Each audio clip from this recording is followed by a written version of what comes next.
Most anticipated films நிறைய நம்ம கேள்விப்பட்டிருப்போம். பட் மோஸ்ட் anticipated directors வந்து ரொம்ப ரேர். அந்த வரிசையில இவரும் ஒருத்தர். கண்ணும் கண்ணும் கொள்ளையடித்தால் படத்து மூலமா ஒரு ப்ராமிசிங் டெபியூ கொடுத்து இன்னைக்கு ஒரு ஹவுஸ் ஹோல்ட் நேமா மாறி இருக்கிற தேசிங் பெரியசாமி அவர்களை அன்போடு பேச அழைக்கிறோம். எல்லாருக்கும் வணக்கம். ஸ்டேஜில் இருக்க லெஜண்ட்ஸ் எல்லாருக்கும் வணக்கம். ட்ரெய்லர் சூப்பராக இருந்தது, சாங்ஸ் எல்லாமே நல்லா இருந்தது. விஜய் கார்த்திகேயா பிரதர் வாழ்த்துக்கள். நான் நிறைய வாட்டி உங்கள் ஆஃபீஸில் பார்த்துருக்கேன். ரொம்ப ஆல்மோஸ்ட் ஒரு 1.5 வருஷமாக பார்த்துருக்கேன்னு நினைக்கிறேன். வாழ்த்துக்கள்ங்க, சூப்பராக இருக்குது. அப்புறம் சார் சுதீப் சாருடைய ஸ்க்ரீன் ப்ரெசன்ஸ், நான் ரொம்ப வருஷத்துக்கு முன்னாடி ஒரு ஹிந்தி படம் பார்த்தேன், ரன், அது RAN வித் அமிதாப் சார்.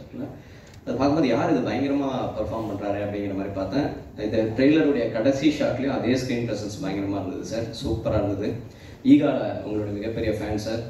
ஏன்னா ராஜமௌழி சாருடைய ரைட்டிங் எல்லாத்தையுமே தாண்டி ஈங்கிற அந்த விஷயத்தெலாம் தாண்டி அந்த படத்தில் ஹீரோவும் நீங்கள் தான், வில்லனும் நீங்கள் தான்.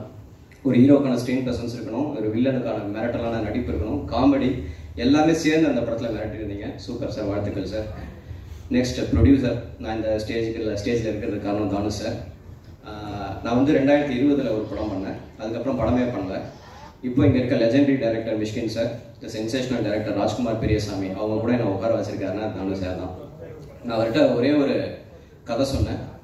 அந்த கதை கேட்ட மொமெண்ட்ல இருந்து இப்போ வரைக்கும் அவர் என் மேலே வச்சிருக்க அன்பு, எனக்கு கொடுக்குற மரியாதை, இந்த இண்டஸ்ட்ரி பீப்புள் கிட்ட அந்த கதையை பற்றி அவர் சொல்கிற விதம், அதுதான் இன்னைய வரைக்கும் நான் படம் பண்ணலைனாலும் எனக்குள்ள ஒரு எனர்ஜி கொடுத்துட்டு இருக்கு.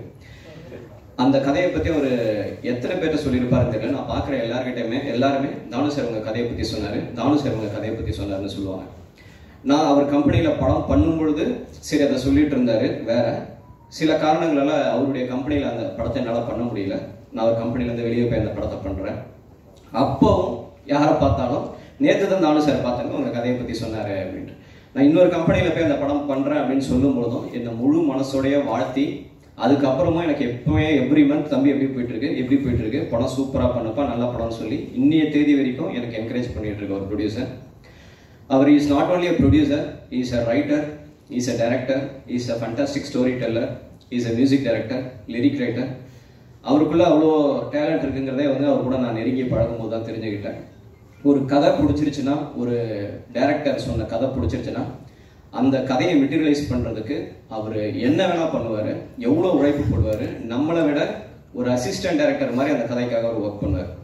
இப்போ அவருடைய ஒரு மீட்டிங் விஷயமா போகிறோம் அப்படின்னா அந்த ஃப்ளைட் டிக்கெட் கூட அவர் மொபைல்லேருந்து தான் வரும். அவர் தான் ஃபோன் பண்ணி சொல்லுவார், தம்பி இந்த ஆப்ஷன்ஸ்லாம் இருக்குது உனக்கு ஃப்ளைட்டு, உனக்கு நான் எந்த டிக்கெட் புக் பண்ணட்டும், ரிட்டர்ன் எது பண்ணட்டும் அப்படின்னு சொல்லிட்டு எல்லாத்தையுமே அவரே கோஆர்டினேட் பண்ணுவார். சினிமா அவ்வளோ பிடிக்கும் அவருக்கு, மிகப்பெரிய உழைப்பாளி. நீங்கள் சண்டே போனால் கூட அவரோட ஆஃபீஸில் நீங்கள் அவரை பார்க்கலாம். டெய்லி காலையில் ஒரு ஆஃபீஸில் நீங்கள் பார்க்கலாம், ஈவினிங் நைட்டு 10:30 11 வரைக்கும் ஆஃபீஸில் இருப்பார். டெய்லி கதை கேட்கணுமா கதை கேட்பார்.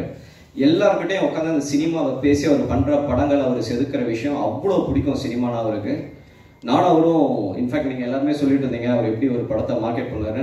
நான் அவருக்கு சொன்ன கதை பிடிச்சி போய் அது ஒரு ஆக்டருக்கு சொல்லி அவரும் ரொம்ப பிடிச்சிருச்சுன்னு சொன்னதுக்கப்புறம் ஒரு 2 நாளில் அந்த படத்தை அவர் எப்படி லான்ச் பண்ணணும்னு நினச்சிருந்தாரு, எந்த மாதிரியான ப்ரொமோஷனல் ஆக்டிவிட்டீஸ்லாம் வச்சுருந்தாருன்னு சொல்லிட்டு அந்த நடிகர் பிடிச்சிருக்குன்னு சொன்ன உடனே என்னை விட பயங்கர சந்தோஷமா ஒரு குழந்தை மாதிரி, தம்பி பண்றோம்ப்பா, அதை செய்யறோம்ப்பா, இதை செய்யறோம்ப்பான்ட்டு அந்த கோவிலுக்கு போய் ப்ரே பண்ணி அவ்வளோ ஆசையா இருந்தாரு. எதிர்பாராத விதமாக நடக்கல. பட் கூடிய சீக்கிரம் எங்கள் காம்பினேஷனில் வேற படம் 100% நடக்கும். Is a fantastic producer. So அவருக்காக விஜய் கார்த்திகேயா உங்களுடைய அர்ப்பணிப்புக்காக சார் எல்லாருக்காகவும் எங்கள் படம் வெற்றி பெறணும். வாழ்த்துக்கள், நன்றி, தேங்க்யூ.